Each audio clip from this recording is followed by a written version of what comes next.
Assalamualaikum warahmatullahi wabarakatuh. Innal hamdalillah nahmaduhu wa nasta'inuhu wa nastaghfiruh wa natubu ilayhi wa na'udzu billahi min shururi anfusina wa sayyiati a'malina. Man yahdihillahu fala mudilla lahu wa man yudlil fala hadiya lahu.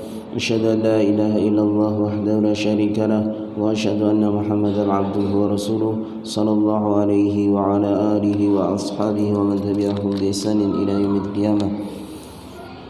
يا أيها الذين آمنوا اتقوا الله حق تقاته ولا تموتن إلا وأنتم مسلمون يا أيها الناس اتقوا ربكم الذي خلقكم من نفس واحدة وخلق منها زوجها وبث منهما رجالا كثيرا ونساء واتقوا الله الذي تساءلون به والأرحام إن الله كان عليكم رقيبا يا أيها الذين آمنوا اتقوا الله وقولوا قولا سديدا يصلح لكم أعمالكم ويغفر لكم ذنوبكم ومن يطع الله ورسوله فقد فاز فوزا عظيما. أما بعد فإن أصدق الحديث كتاب الله وخير الهدي هدي محمد صلى الله عليه وسلم وشر الأمور محدثاتها وكل محدثة بدعة وكل بدعة ضلالة وكل ضلالة في النار.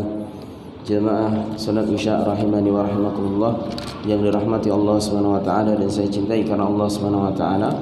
Alhamdulillah kita panjatkan puji syukur kehadirat Allah Subhanahu wa taala yang mana Allah Subhanahu wa taala sampai detik ini masih memberikan kita hidayah dan juga taufiknya sehingga kita mau dan mampu menjalankan ibadah kepada Allah Subhanahu wa taala, di antaranya salat Isya secara berjamaah. Mudah-mudahan Allah Subhanahu wa taala memberikan atau menerima ibadah kita yaitu salat Isya yang baru saja kita kerjakan. Allahumma amin. Baik, kemudian sebagaimana biasanya setiap Kamis ba'da Isya insyaallah kita akan lanjutkan kajian yaitu mengkaji kitab tentang Fusulul Adab wa Makarimil Akhlaq Al-Masyru'ah, yaitu macam-macam adab dan akhlak mulia yang disyariatkan, yang ditulis oleh Syekh Abdul Wafa bin Aqil bin Muhammad ya rahimahullahu taala. Baik, kita masuk pada pembahasan pasal yaitu apa yang dikatakan oleh penulis di sini, wa man arada an-nauma yughliqu babahu wa yuki siqa'ahu wa yughatti ina'ahu wa yutfi'u sirajahu kadzalika ruya fi sunan anin nabi sallallahu alaihi wasallam. Yaitu beliau masuk pada pembahasan barang siapa yang ingin tidur ya, artinya tidur malam, yughliqu babahu, hendaknya dia menutup pintu, kemudian mengikat wadah minumnya, kemudian menutup wadah-wadah tempat ya air ataupun makanan, wa yutfi'u sirajahu, kemudian mematikan lampu atau lampu yang dahulu yaitu dengan api ya. Wa kadzalika, demikian juga ruya fi sunan, hal tersebut telah diuratkan di dalam sunnah-sunnah Nabi alaihi salatu wasallam. Baik. Kama fi hadis Jabir radhiyallahu anhuma, ini sebagaimana yang tertera dalam sebuah hadis Jabir bin Abdullah radhiyallahu ta'ala anhuma, anna Nabiy sallallahu alaihi wasallam, bahwasanya Nabi alaihi salatu wasallam bersabda, idza kana junhul lail, apabila menjelang malam, au jinhu ya, ini bisa dibaca dua bacaan dengan dhammah maupun dengan kasrah.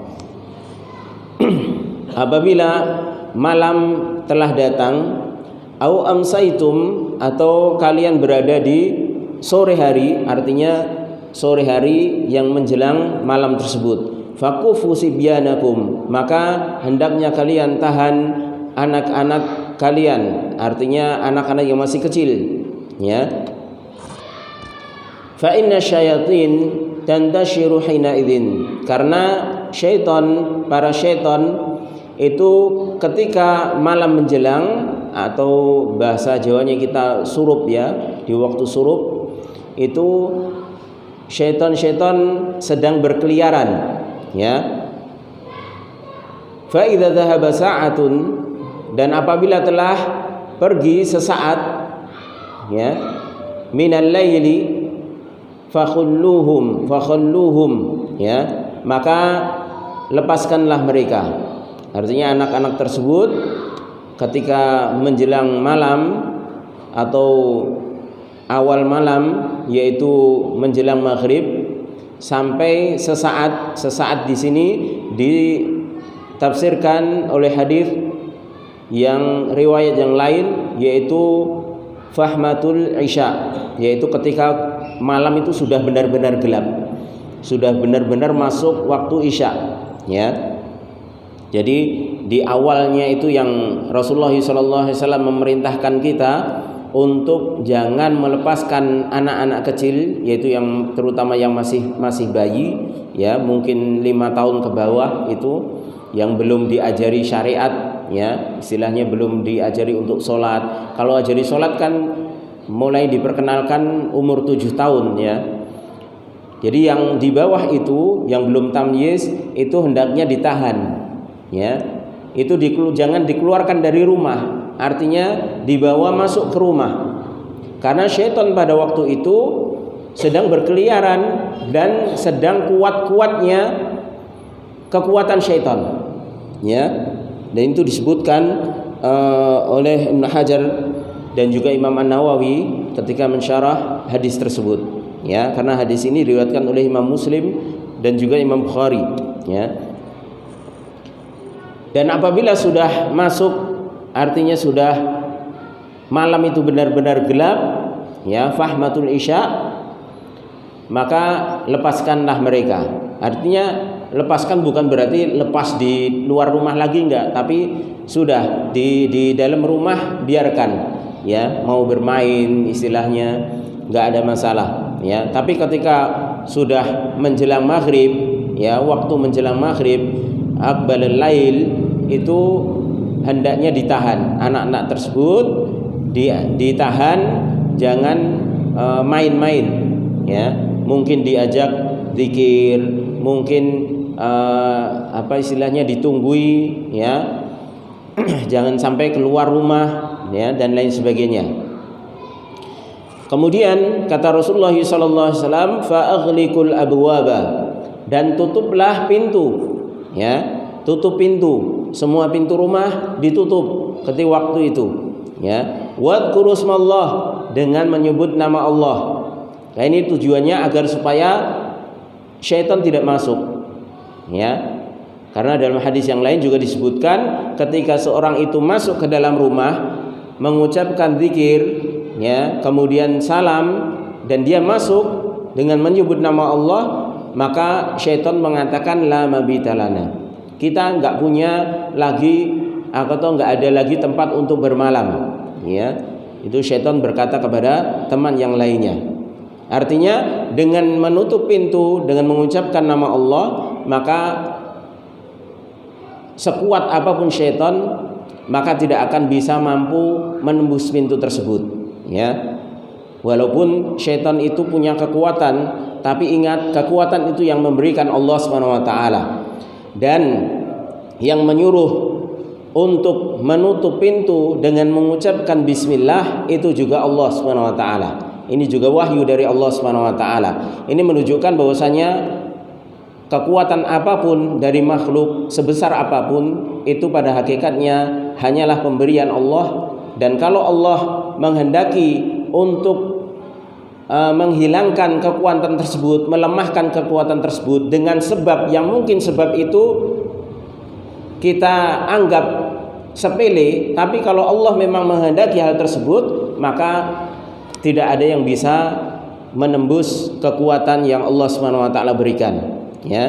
Artinya ketika pintu itu ditutup dengan bismillah, mungkin kita anggap pintu cuma bismillah, padahal syaitan itu bisa menembus, bisa terbang ya. dan kekuatan-kekuatan yang lainnya. Ya. Maka ketika Allah menyuruh melalui Nabi-Nya alaihi salatu wasallam untuk menutup pintu dengan mengucapkan bismillah, masuk rumah dengan mengucapkan salam, maka syaitan tidak akan mampu untuk membukanya. Ya. Fa inna syaitan la yaftahu baban mughlaqan. Ini dipertegas oleh Rasulullah SAW. Karena syaitan itu tidak akan mampu untuk membuka pintu yang telah tertutup. Artinya tertutup dengan mengucapkan bismillah. Ya. Jadi menutup jendela, nutup pintu, ucapkan bismillah. Ya, ucapkan bismillah. Dan ini sunnah Nabi SAW. Dan diantara fungsinya yaitu agar supaya syaitan itu tidak ikut masuk ke dalam rumah. Ya. Wa auqu qirabakum, dan tutuplah atau ikatlah girbah-girbah kalian, artinya wadah air yang zaman dahulu dari kulit, ya, diikat. Wadhkurusmallah, dan juga dengan menyebut nama Allah. Jadi menutup wadah, mungkin kita punya galon, ya, yang mungkin tidak ditaruh di dispenser, ya. Kalau ditaruh di dispenser kan sudah tertutup. Tapi kalau belum, misalnya dibuka, kita kalau mengambil hanya dituang, maka kita dianjurkan untuk ketika setelah mengambil ditutup. Apalagi kalau sudah malam hari, ketika kita mau beranjak untuk tidur, maka ini disunahkan untuk kita tutup dengan mengucapkan bismillah. Ya. Wa khammiru aniyatakum, dan tutuplah bejana-bejana kalian, wadah-wadah yang mungkin kalau ada panci sayuran, ya, itu kalau setelah diangeti, ya, itu ditutup, ya, ditutup dengan tutupnya, ya, ataupun dengan mungkin penutup lain yang bisa untuk menutup, ya. Wadhkurusmallah, dengan sebut nama Allah. Jadi sebutlah nama Allah ketika melakukan itu semuanya. Walau an ta'rudu 'alaiha syai'an, walaupun engkau atau kalian hanya membentangkan sesuatu. Dalam riwayat lain, walaupun engkau hanya membentangkan udan, yaitu kayu, ya. Jadi kalau memang panci nggak ada tutupnya, misalnya sudah hilang tutupnya, sudah rusak, tapi pancinya masih bisa dipakai, dan itu misalnya dipakai untuk air atau sayuran, ya, ketika malam hari, kalau memang nggak ada tutup sama sekali, ya, maka hendaknya walaupun hanya dibentangkan sesuatu, mungkin bisa jadi kain, ya, atau bisa jadi kayu, atau bahkan bisa jadi cuma lidi, ya. Karena syai'an ini umum, ya, maknanya umum. Artinya walaupun itu tidak tertutup sempurna, tapi Rasulullah SAW menganjurkan sebagai bentuk melaksanakan sebab, ya. Jadi walaupun sebab itu kecil, karena yang menjadi penentu hakikatnya bukan sebab tersebut, tapi kehendak Allah SWT. Makanya sebab itu harus dilakukan walaupun kecil, ya.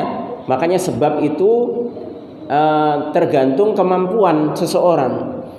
Ketika seorang itu diperintahkan dengan sesuatu harus melakukan sebab, tapi sebab tersebut dia hanya mampu sebagian yang dia lakukan, maka harus dilakukan. Ya, kalau bisa seluruhnya dia lakukan seluruhnya, tapi kalau tidak tetap dia lakukan.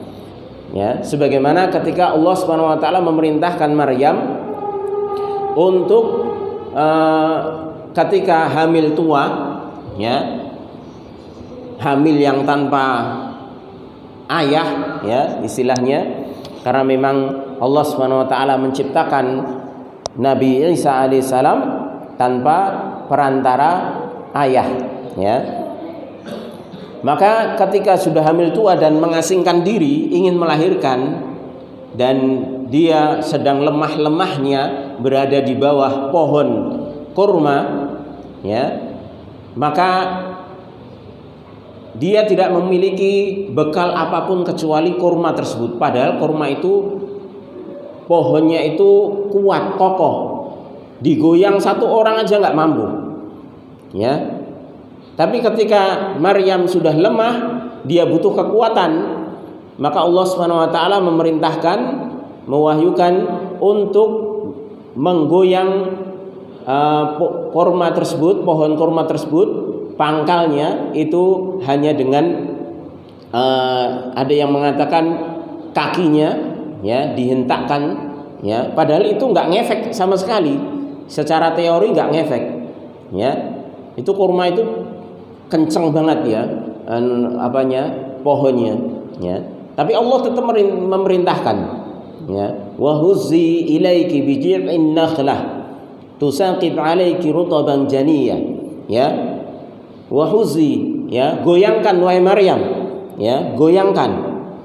Allah tetap memerintahkan untuk melakukan sebab, suruh goyangkan bi jid'in nakhlah, yaitu dengan pohon kurma tersebut, ya. Maka tusaqit 'alaiki rutaban janiyya, maka akan gugur, akan jatuh buah kurma yang matang, rutab, yaitu yang kurma yang masih basah, masih mengandung air dan itu segar, ya. Jadi istilahnya nggak usah minum pun kalau makan buah kurma yang rutab itu segar, ya. Jadi banyak kandungan airnya dan itu membuat kekuatan pulih kembali, ya.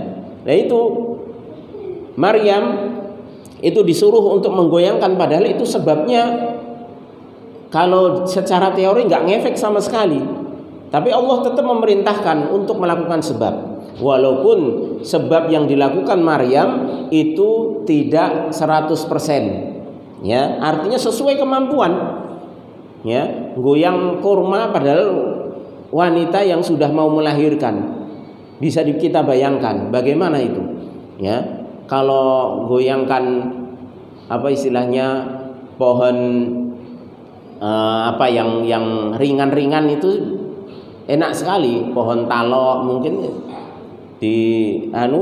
bisa goyang sedikit, ya. Tapi kurma itu pohon yang sangat kokoh, ya. Nggak mungkin secara teori, nggak mungkin dia akan jatuh, ya. Goyang saja enggak, apalagi buahnya jatuh, ya. Dan yang jatuh itu yang matang-matang, istilahnya yang bagus-bagus, ya. Maka di sini bisa kita ambil pelajaran bahwasanya sebab itu bukanlah penentu, tapi itu hanya bentuk ikhtiar kita yang harus kita lakukan. Kita wajib melakukan sebab, tapi sebab itu sesuai dengan kemampuan kita, ya, sesuai dengan kemampuan kita.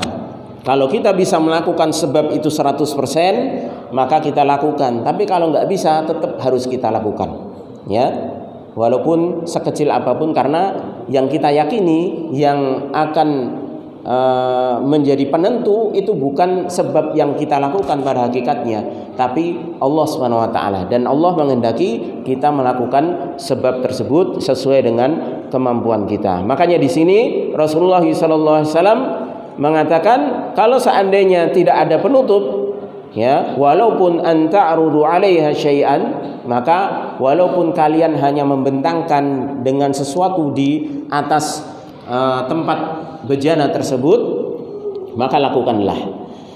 Kemudian wa'atfi'u masabihakum, dan matikan lampu-lampu kalian, ya. Dan ini yang dimaksud adalah lampu-lampu yang terbuat dari api, ya, bukan lampu yang terbuat sebagaimana sekarang, ya. Karena ini digabungkan pemahaman ini dengan hadis-hadis yang lain yang menunjukkan bahwasanya yang dimaksud masabih ini adalah lampu yang terbuat dari api yang di zaman dahulu, ya. Tapi kalau sekarang lampu-lampu demikian, maka ini tidak termasuk ke dalam perintah Nabi alaihi salatu wasalam. Tapi kalaupun ingin, ya, mematikan juga tidak mengapa, karena mungkin secara penelitian kesehatan, mematikan lampu itu lebih menyehatkan di badan, ya. Jadi yang dimaksud dengan lampu tersebut adalah api yang masih menyala yang digunakan untuk penerangan di zaman dahulu. Karena ilahnya disebutkan dalam hadis yang lain bahwasanya dahulu di Madinah itu pernah terjadi kebakaran di rumahnya seorang sahabat dikarenakan tidak mematikan lampu yang akhirnya diganggu oleh binatang fuwaisiqah, yaitu tikus, ya, salah satu binatang jahat yaitu tikus. Makanya tikus ini boleh dibunuh, ya.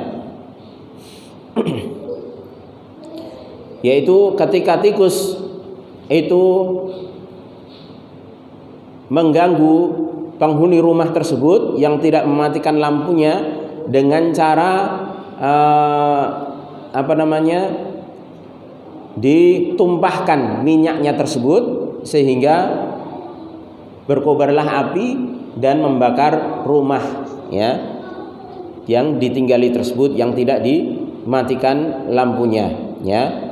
Karena binatang fuwaisiqah ini adalah kenapa boleh dibunuh, bahkan dianjurkan oleh Rasulullah SAW, ini karena termasuk tentaranya syaitan, ya. Jadi di antara yang digunakan syaitan untuk mengganggu manusia di antaranya tikus, ya. Baik. Jadi ini alasannya. Adapun untuk lampu-lampu yang yang sekarang ini, maka ini tidak termasuk, ya. Walaupun dengan memadamkan lampu yang seperti ini itu juga mengandung manfaat dikarenakan penelitian kedokteran atau penelitian kesehatan, ya. Di antaranya seperti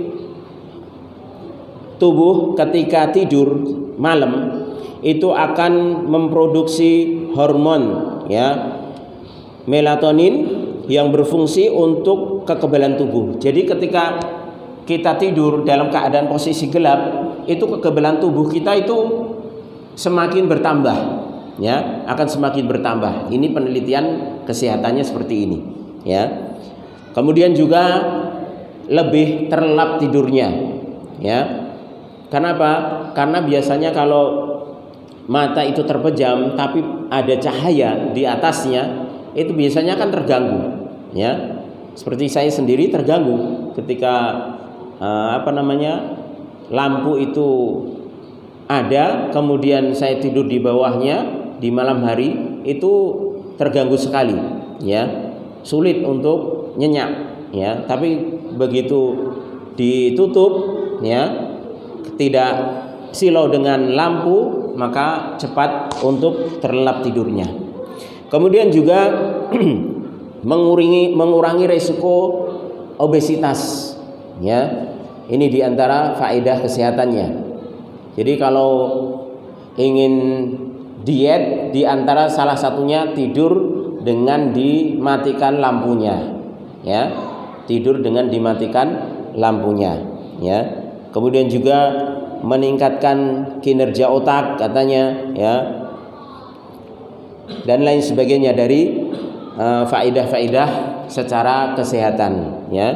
Maka ketika seorang ingin mematikan lampu yang model seperti ini dengan niat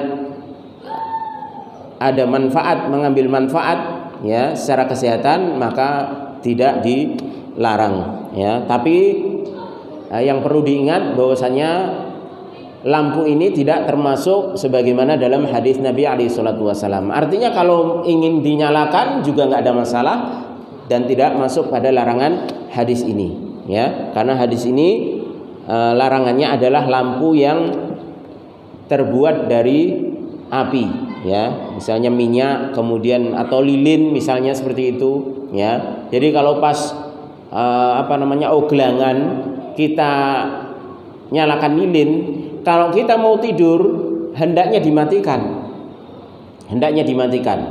ya.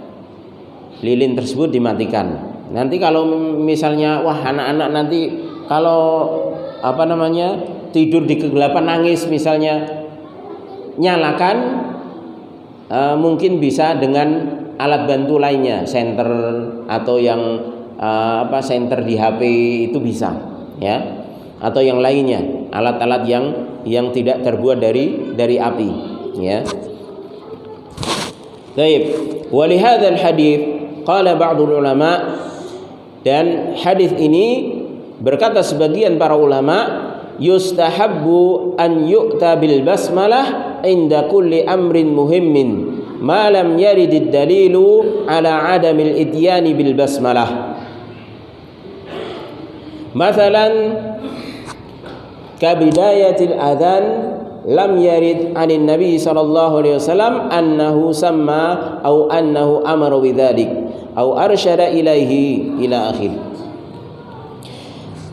Dalam hadis ini sebagian para ulama mengambil dalil disunahkan untuk mengucapkan bismillah, ya, pada tiap-tiap perkara yang penting yang tidak ada dalilnya dalam perkara tersebut, ya, ala adamil ityani bil basmalah, ya, tentang tidak adanya sunnah secara tegas untuk mendatangkan kalimat bismillah, ya. Artinya dengan hadis tadi maka disunahkan pula untuk mengucapkan bismillah pada setiap perkara-perkara yang penting, selama yang mana perkara tersebut tidak ada dalilnya di dalam pengucapan bismillah, ya. Seperti apa? Seperti adzan misalnya. Jadi sebelum adzan misalnya mengucapkan bismillah, tetapi bukan dikeraskan ya Pak, ya, nanti orang kira bismillah dari rangkaian adzan nanti, ya. Maksudnya ketika mungkin kita masuk masjid mau niat adzan, kita ucapkan bismillah, ya. Kita sir, ya, ucapkan bismillah. Kenapa ini disunahkan? Dikarenakan tidak terdapat dari Nabi SAW beliau mengucapkan bismillah ataupun memerintahkannya. Artinya perkara adzan itu perkara penting, ya, dan tidak ada dalil perintah maupun larangannya, ya, dan tidak ada anjuran sama sekali. Tapi karena dalam hadis yang di atas tadi, ketika Nabi mengatakan fa'aghliqul baba wadhkuru ismallah, tutup pintu-pintu dengan mengucap nama Allah. Kemudian wa'auku kirabakum, ikatlah tempat-tempat minuman kalian, wadhkuru ismallah, wa khamiru aniyatakum wadhkuru ismallah, ya. Itu semuanya dilakukan, nutup panci dengan bismillah, nutup pintu dengan bismillah. Kalau itu saja diucapkan dengan bismillah, maka perkara yang lebih penting dari itu, ya, dan di situ diirsalkan oleh Nabi SAW, artinya dibiarkan, tidak ada perintah untuk mengucapkan dan tidak ada larangan untuk mengucapkan bismillah, maka diambil dalil secara umum, artinya dikiaskan, ya, artinya dikiaskan. Ya, masalah adzan tidak ada dalil yang tegas, ya, larangannya nggak ada, perintahnya juga nggak ada, tapi itu perkara penting, ya, itu perkara penting. Maka dari sini sebagian ulama mengatakan boleh atau bahkan disunahkan untuk mengucapkan bismillah. Ditambah lagi ada sebuah hadis, ya, yang Rasulullah SAW mengatakan kullu kalamin au amrin dzibalin, ya, la yubda'u bil basmalah fahuwa abtar au aqta, ya.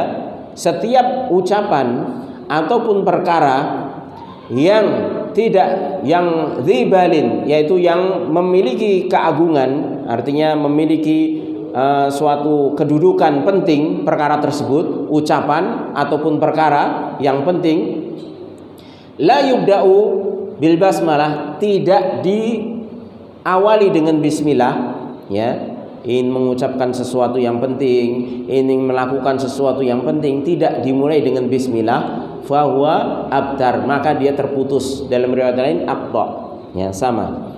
Artinya keberkahannya terputus.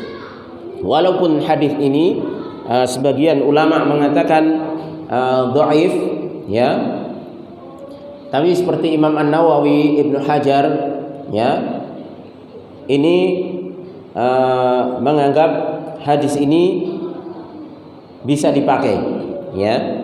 Kemudian juga Syekh bin Baz rahimahullah itu mengatakan hasan li ghairihi. Artinya hadis ini sahih, bisa diamalkan, ya. Walaupun sebagian ulama seperti Syekh Al-Albani rahimahullah itu mendhaifkan, dan juga ulama yang lainnya.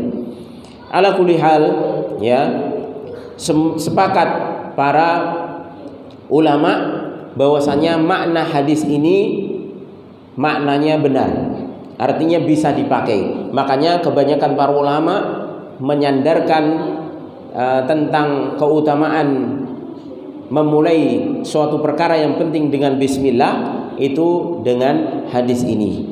Ditambah lagi, ya, kalaupun taruhlah hadis ini dhaif, ya, maka para ulama masih punya dalil, yaitu tentang dimulainya setiap surah dari Al-Qur'an itu dengan kalimat bismillah, ya. Kemudian juga Nabi Sulaiman itu juga ketika mengirim surat itu kepada siapa namanya, Bilqis, ya, itu juga dengan bismillah, innahu min Sulaiman wa innahu bismillahirrahmanirrahim. Sungguh surat tersebut dari Sulaiman dan surat tersebut dimulai dengan bismillahirrahmanirrahim. Kemudian juga Nabi Muhammad SAW itu juga memulai surat-suratnya, semua surat yang dikirimkan ke raja-raja itu untuk mendawai mereka itu dengan bismillah, ya. Maka inilah yang diambil istinbat hukum oleh para ulama tentang disunahkannya untuk memulai dengan bacaan bismillah pada perkara yang penting ataupun ucapan, ya, dengan dikiaskan dengan hadis yang di atas tadi, dan ditambah lagi hadis yang tadi. Walaupun hadis tadi masih diperselisihkan oleh para ulama, tapi kebanyakan para ulama juga menganggap hadis itu bisa dipakai. Walaupun ulama yang mendhaifkan hadis tersebut tetap mengatakan bahwasanya makna hadis tersebut sahih, artinya bisa diamalkan maknanya, ya. Baik.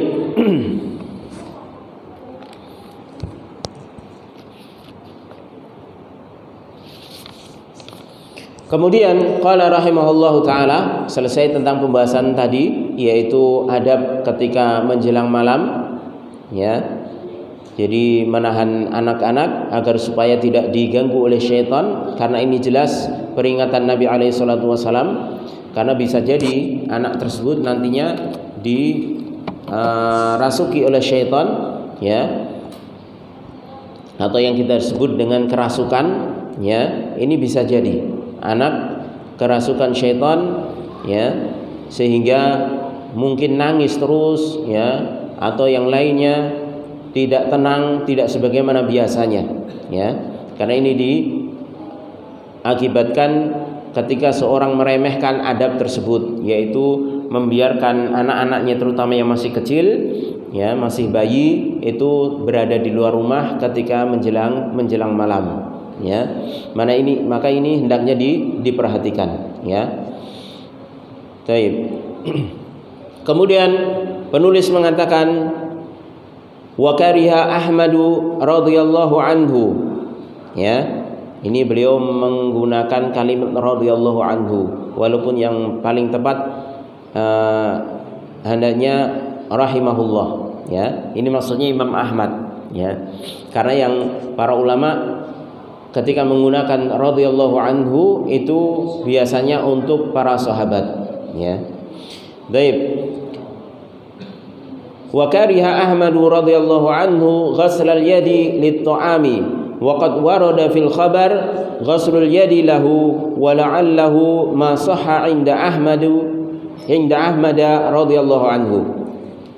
Dan dimakruhkan, artinya Imam Ahmad menganggap makruh mencuci tangan ketika ingin makan. Ini sebenarnya yang lebih tepat meletakkan bab ini di bab sebelumnya ya, fasal sebelumnya, yaitu tentang makan minum ya.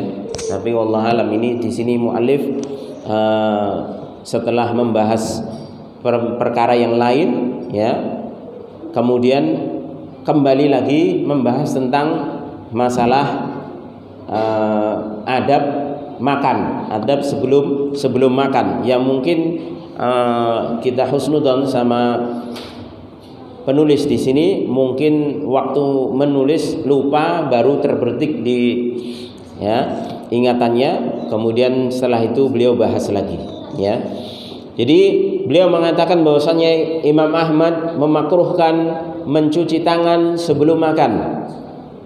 Wa qad warada fil khabar ghuslul yadi lahu, dan padahal terdapat khabar, terdapat hadis tentang mencuci tangan sebelum makan. Maka kemudian penulis menjelaskan wa la'allahu ma sahha 'inda Ahmad radhiyallahu anhu. Bisa jadi hadis tersebut tidak sahih menurut Imam Ahmad, makanya Imam Ahmad memakruhkan mencuci tangan sebelum makan ya. Baik, kita lihat hadisnya. Yakni idza arada an ya'kula ta'aman fahal yaghsilu yadahu qabla ta'am, yaitu apabila seseorang ingin makan, maka apakah dia mencuci tangannya sebelum makan? Wa hal yaghtasiluhuma ba'da ta'am, dan apakah dia mencuci kedua tangannya setelah makan, jadi sebelum dan sesudah apakah dicuci? Hada warada fihi haditsun dha'ifun 'anin Nabi sallallahu alaihi wasallam. Adapun permasalahan mencuci tangan sebelum makan, maka terdapat hadis, tapi hadisnya dhaif. Ya, hadisnya dhaif. Di mana Nabi alaihi salatu wasallam dalam hadis tersebut mengatakan barakatut ta'ami al-wudu'u qablahu wal wudu'u ba'dahu. Berkahnya makanan itu adalah wudu sebelum makan dan wudu sesudah makan. Makna wudu di sini adalah makna lugawi, ya, makna secara bahasa, bukan makna secara syariat, ya. Bukan wudu anggota badan khusus, itu bukan, ya, seperti seorang mau sholat. Tapi wudu di sini secara lugawi artinya al-hasan atau an-nadzafah, yaitu membersihkan. Ya. Dan dimaksud di sini adalah membersihkan tangan, ya. Tapi hadisnya ini diriwayatkan oleh Abu Dawud, Tirmidzi dari sahabat Salman Al-Farisi radhiyallahu anhu. Tapi hadis ini menurut Imam Ahmad hadisnya mungkar, ya, dan hadis ini didhaifkan oleh Syekh Al-Albani rahimahullahu taala. Karena di situ ada perawi Qais, ya, Ibnu Rabi'ah, yang ini sedikit menarik, ya, tentang rawi ini. Kenapa didhaifkan? Padahal rawi ini seorang yang ingatannya kuat, kemudian dia jujur, ya. Tapi itu ketika dia masih bujang. Tapi ketika dia sudah tua, kata para ulama, dia diuji dengan anaknya. Anaknya itu suka menambah-nambah hadis yang diriwayatkan oleh bapaknya ini, oleh Qais ibn Rabi'ah ini, ya. Dan termasuk hadis ini itu diriwayatkan yaitu setelah dia memiliki anak, dan termasuk hadis yang dicampur aduk oleh anaknya. Jadi anaknya ini tanpa sepengetahuan bapaknya ya, tanpa sepengetahuan Qais, ya, Ibnu Rabi'ah ini, maka ini menambahi hadis yang diriwayatkan ayahnya, kemudian sampaikan kepada manusia, ya. Akhirnya konangan oleh para ulama ahli hadis yang lainnya, ya. Makanya ketika diriwayatkan oleh Qais bin Rabi'ah ini ketika masih muda, maka hadis tersebut diterima. Tapi ketika sudah tua, sudah punya anak, maka hadisnya nggak diterima karena ini hadisnya dicampur oleh atau ditambah-tambahi oleh anaknya. Dan ini termasuk ujian, ya. Di antara para ulama itu terkadang diuji dengan anaknya yang jelek, ya.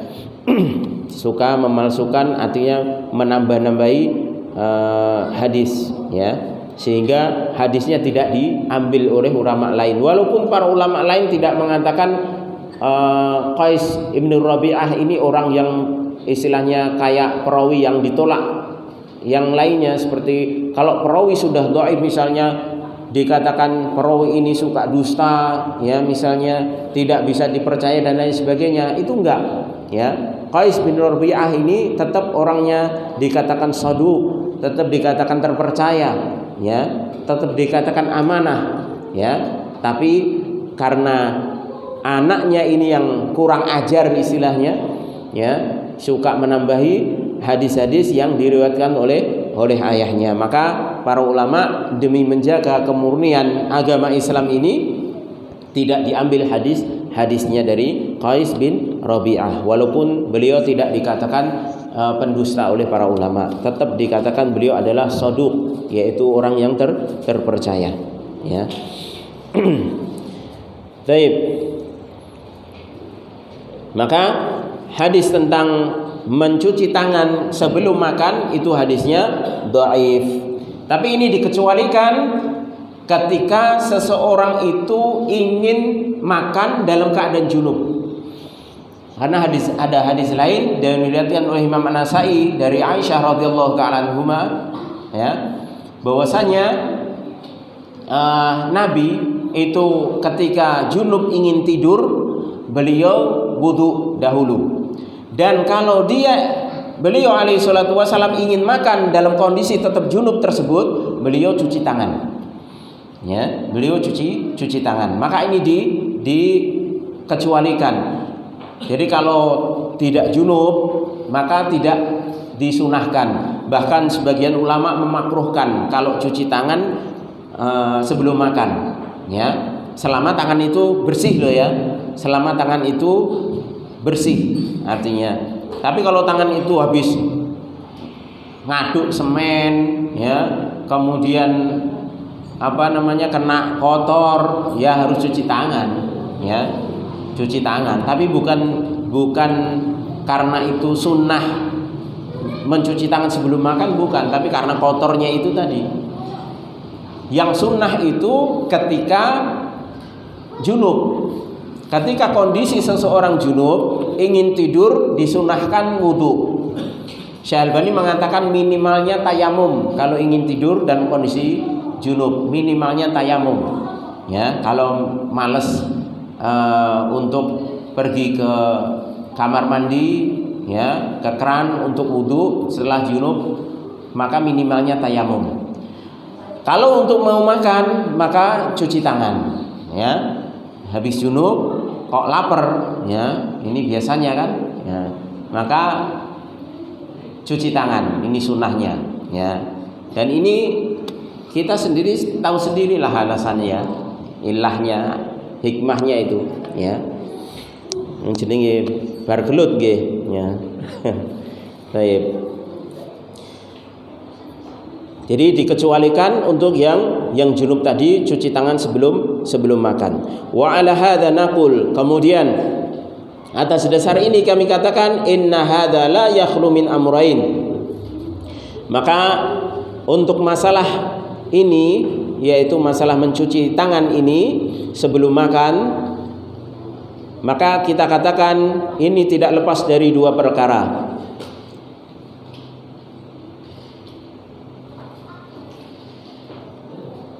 Yang pertama, Inna hadza la yakhlu min awrain, yang pertama an yakuna fil yad adza fa innahu yustahabbu ghaslu yadayhi qabla ta'am, yaitu kondisi ketika tangan itu ada kotorannya, maka disunnahkan untuk mencuci kedua tangannya sebelum makan untuk menghilangkan kotoran ini tadi, ya. Amma idza lam yakun fi yadayhi adza fa hadza min qabilil adat.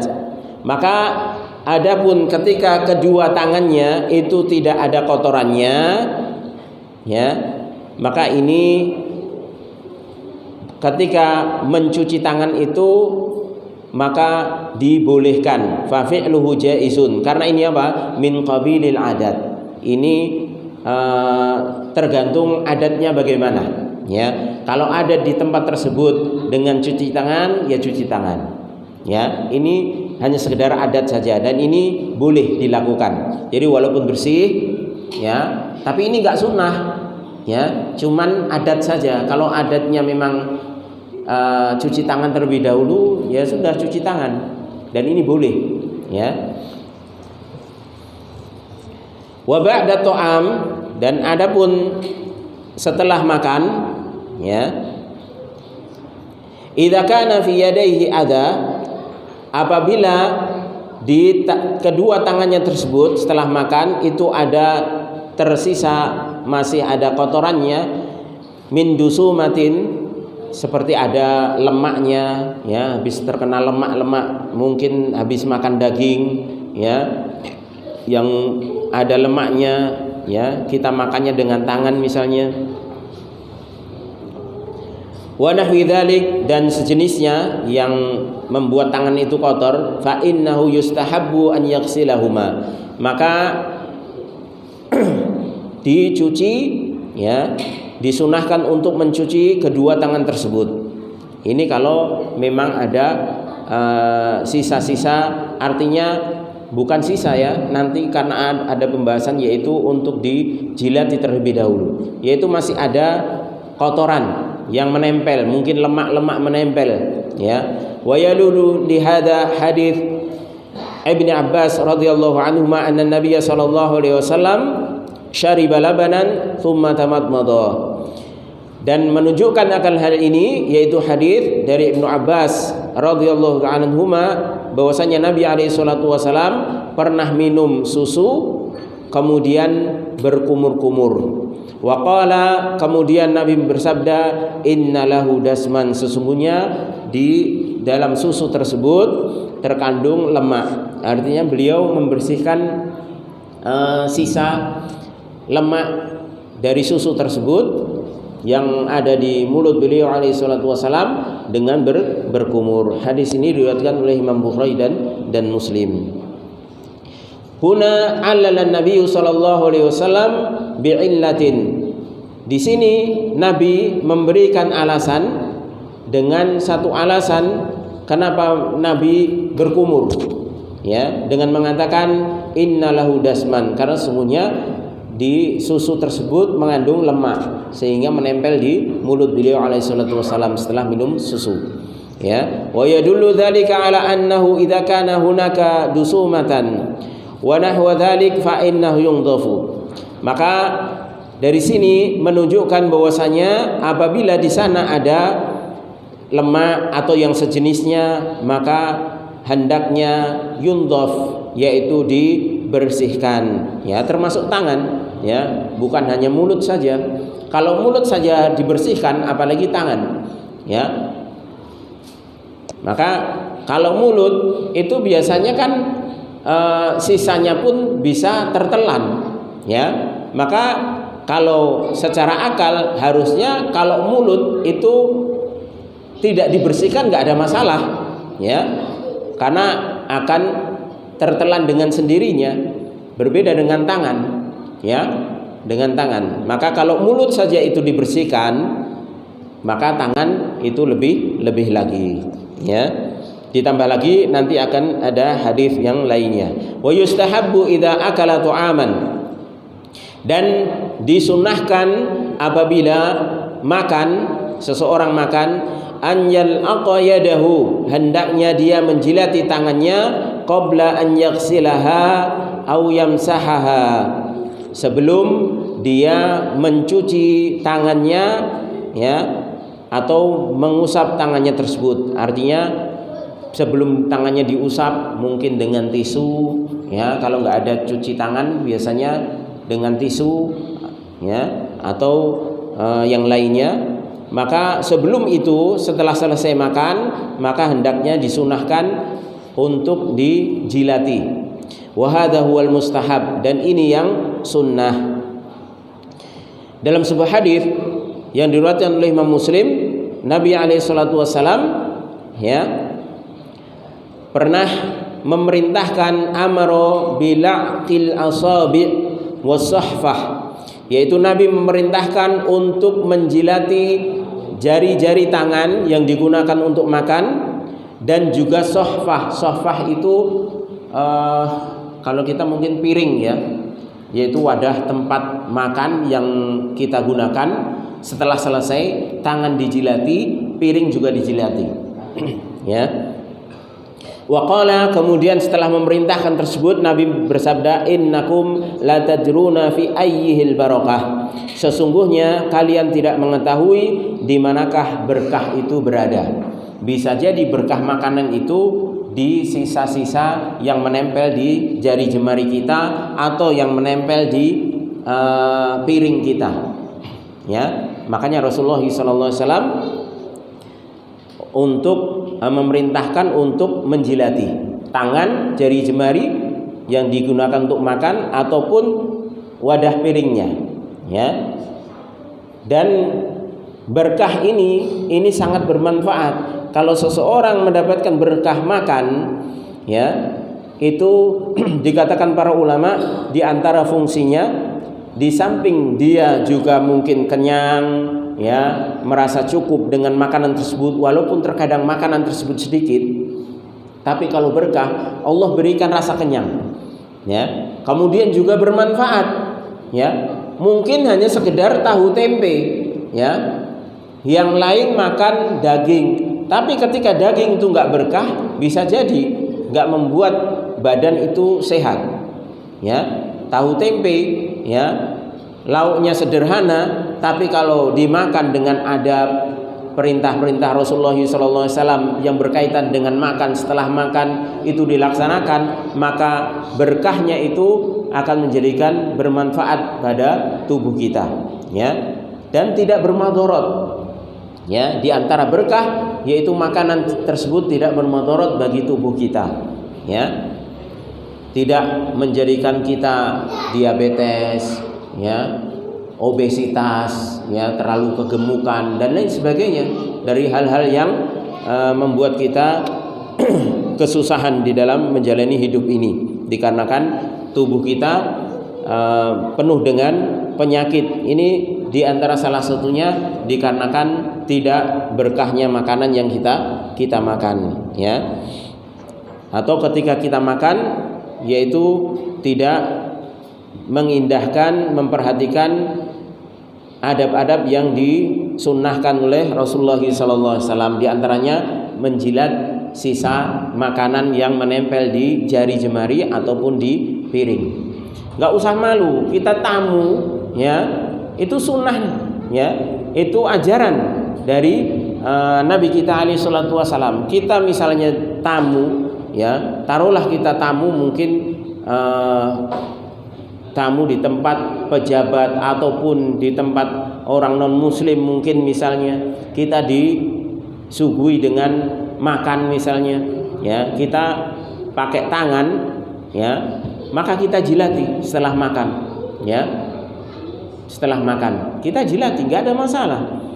Hatta kalaupun kita pakai sendok, walaupun itu nggak sunnah, tapi tetap sendok itu yang kita jilati, ya, karena ini adab yang diajarkan oleh Rasulullah SAW. Kalau seandainya adab tersebut itu menjatuhkan muruah seorang muslim, nggak mungkin Rasulullah SAW itu menyuruh kita, ya. Oleh karenanya adab itu harus sesuai dengan tuntunan syariat. Kalau syariat mengatakan itu adab, ya adab berarti. Kalau syariat mengatakan itu nggak adab, walaupun itu kayaknya baik ya di mata masyarakat, itu bukan adab. Ya, makanya di sini judulnya kan Fusulul Adab wa Makarimil Akhlaq al-Masyru'ah. Ya, bab adab ya, atau macam-macam adab dan akhlak mulia yang disyariatkan. Artinya bukan semata-mata karena pencetusnya adalah pemikiran manusia semata, enggak ya, tapi benar-benar ada syariatnya, ada dalilnya ya. Baik, bal qalu yal'aquha aw yul'iquha man la yata'adda bil'aqiha. Bahkan ya, para ulama mengatakan ini sebenarnya dalam hadis Nabi ya, diambil dari hadis Nabi. Ini para ulama mengatakan hendaknya seorang itu menjilati jari jemarinya atau piringnya tadi, au yul'iqaha, atau menyuruh orang lain untuk menjilati. Ya. Man la yata'adza bil'aqiha, selama orang yang disuruh tadi tidak merasa jijik, ya. Ini lain lagi, ya. Fa innahu la yadri aina takunul barakah thumma ba'da dzalik yaghsilu yadayhi. Karena dia tidak tahu di mana berkahnya berada, kemudian setelah itu baru mencuci kedua tangannya. Hadisnya yaitu diriwayatkan oleh Imam Bukhari dan Muslim. Rasulullah sallallahu alaihi wasallam bersabda, "Idza akala ahadukum fala yamsah yadahu hatta yal'aqaha aw yul'iqaha." Ya, hadis dari Ibnu Abbas radhiyallahu taala anhu.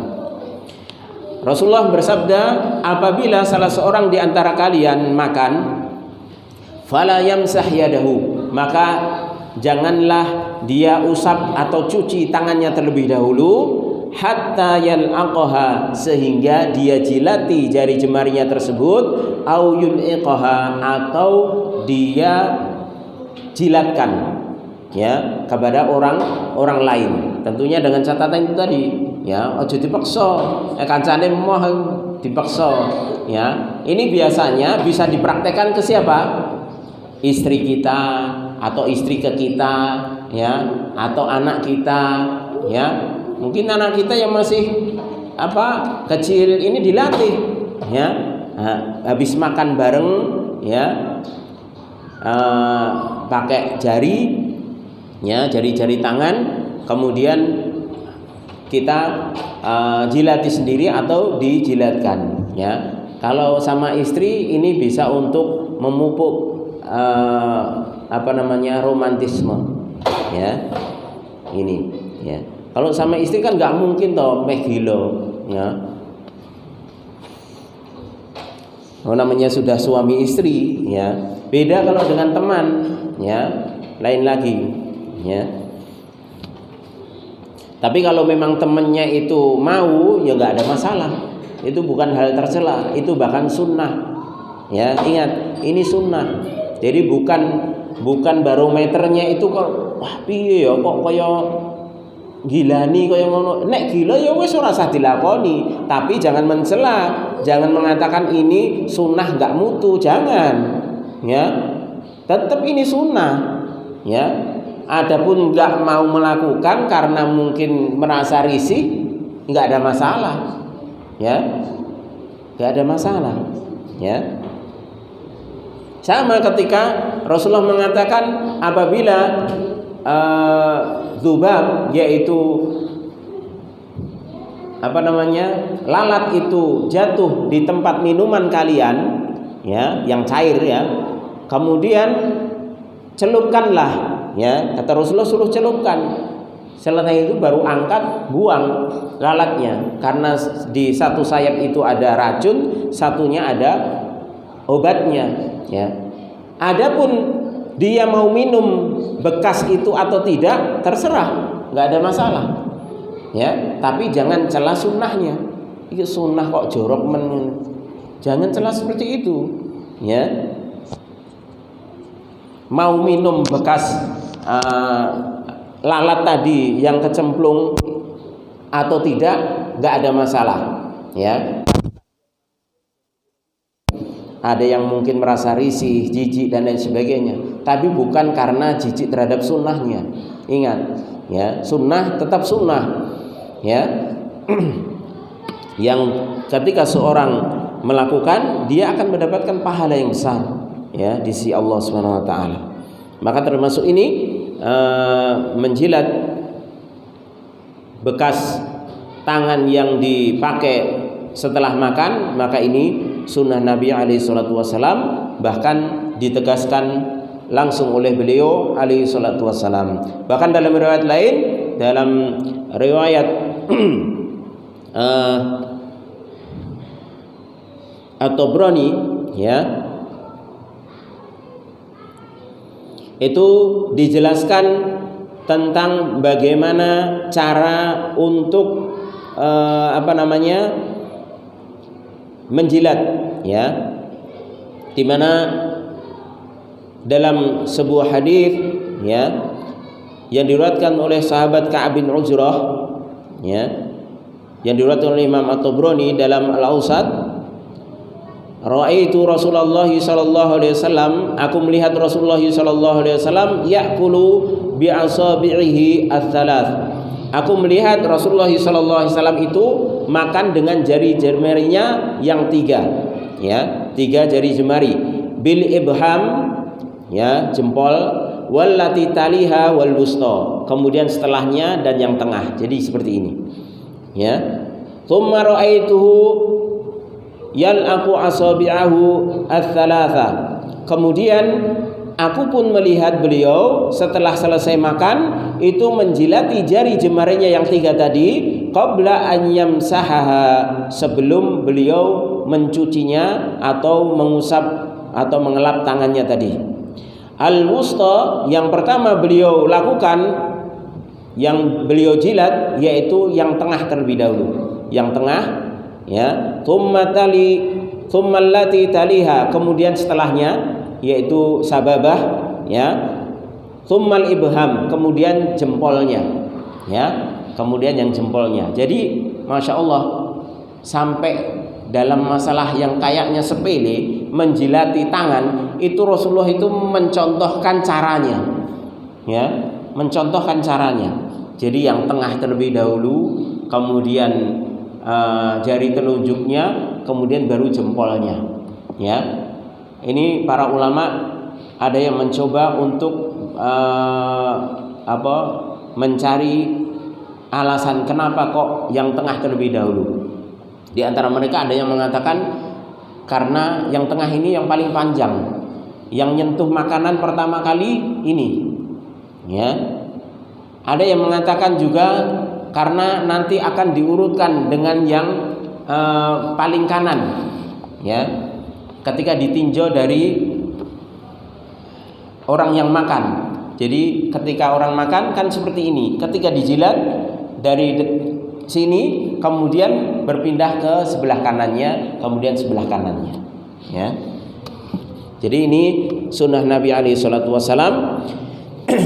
Yang jelas diantara alasannya Rasulullah mengatakan karena sungguhnya kalian tidak mengetahui di manakah berkahnya tersebut, ya. Bisa jadi berkah itu di akhir, artinya yang nempel di tangan tersebut, sehingga kita disunahkan untuk menjilatinya. Makanya sunnahnya itu 3 jari kalau bisa, tapi kalau nggak bisa boleh dengan beberapa jari, ya. Dan 3 jari ini menunjukkan tawaduknya seorang, ya. Kenapa? Kalau semuanya kita kayak rakusmen nih, ya, seperti itu, ya, menunjukkan ketidaktawaduan. Tapi kalaupun itu dibutuhkan juga nggak ada masalah, ya. Kalau memang dibutuhkan, mungkin nasinya ada kuahnya, atau bahkan tidak pakai tangan, pakainya sendok, ya, walaupun tidak mencocoki sunnah, tapi tidak mengapa, ya, karena sesuai dengan kebutuhan, ya, sesuai dengan kebutuhan. Jadi ini makan dengan 3 jari, ini yang sunnahnya, yang sunnah sempurna itu seperti ini ya. Tapi jangan diolok-olok. Kadang orang itu mengolok-olok, wis nek lumakmu mie kuah jangan loncom nganggo telu ini nek iso. Ini sunnah ya. Sunnah tetaplah sunnah. Kalaupun ketika kita dihadapkan pada makanan yang memang tidak bisa diambil dengan 3 jari, ya sudah. La yukallifullahu nafsan illa wus'aha. Allah itu enggak membebani hambanya sesuai dengan kemampuan, di luar kemampuan. Artinya tinggalkan sunnah itu enggak ada masalah. Kalau memang kondisinya tidak memungkinkan, ya, mangane jangan loncom, jangan sop, yo aja dipaksa. Mangane mie yo aja dipaksa, anggotan yo pakai sendok. Enggak ada masalah. Ya. Mau ribet ya. Sehingga orang yang mengatakan sunnahnya 3 jari sampai diolok-olok sedemikian ya.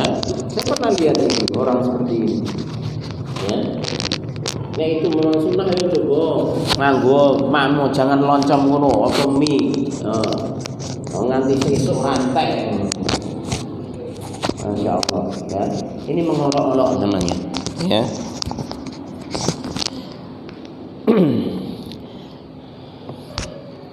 Baik, wa qala wa qad warada fil khabar ghuslul yadi lahu wa la'allahu masahha 'inda Ahmad radhiyallahu anhu. Dan ucapan penulis dan telah ada di dalam hadis, yaitu khabar hadis Nabi alaihi salatu wasalam tentang mencuci tangan, dan bisa jadi memang hadis tersebut tidak sahih di sisi Imam Ahmad radhiyallahu ta'ala anhu ya, dan memang hadisnya dhaif ya, hadisnya dhaif tentang mencuci tangan sebelum makan ya. Tapi dikecualikan bagi yang junub, ini ada sunnahnya ya.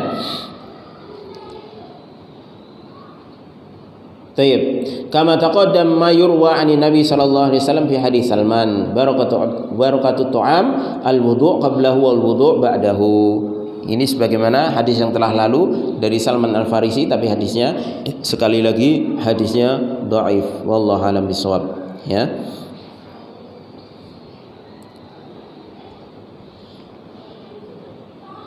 Baik, kita cukupkan dulu sampai pembahasan kali ini. Insyaallah besok pertemuan yang akan datang masuk ke fasal yang selanjutnya ya, tentang pembahasan ta'jilu ghusl yad minaz zuham, yaitu bersegera mencuci tangan dari sisa-sisa lemak, dan ini ada hadis tentang anjuran tersebut ya. Dikarenakan adab ini juga penting ya. Taib, insyaallah kita lanjutkan pada pertemuan yang akan datang. Kurang lebihnya saya mohon maaf. Mudah-mudahan ini bermanfaat bagi saya pribadi dan jamaah sekalian. Kita tutup dengan doa kafaratul majelis. Subhanakallahumma wa bihamdika asyhadu an la ilaha illa anta astaghfiruka wa atubu ilaik. Wassalamualaikum warahmatullahi wabarakatuh.